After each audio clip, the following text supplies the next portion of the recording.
महायुती सरकारच्या महत्वाकांक्षी मुख्यमंत्री माझी लाडकी बहीण योजनेतून सुमारे 5 लाख लाभार्थ्यांना वगळण्यात आल्याची माहिती राज्याच्या माहिती आणि बालकल्याण मंत्री आदिती तटकरे यांनी शुक्रवारी दिली।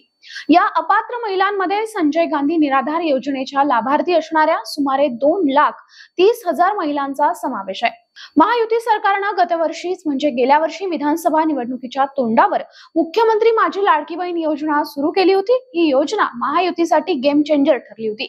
आता या योजनेअंतर्गत पात्र लाभार्थी महिलांना दरमहा 1500 रुपयांचं अर्थसहाय्य केलं जात आहे। त्याचा महायुतीला निवडणुकीत मोठा फायदा झाला, पण आता सरकारने या योजनेतील लाभार्थ्यांची पडताळणी सुरू केली आहे। त्यात अनेक महिलांनी खोटी माहिती देऊन या योजनेचा लाभ घेतल्याचं समोर येत आहे। विशेषतः इतर सरकारी योजनातील लाभार्थ्यांना या योजनेचा लाभ घेतल्याचं समोर आलंय। त्यामुळे सरकार या प्रकरणी कडेकोट पडताळणीवर भर देतोय।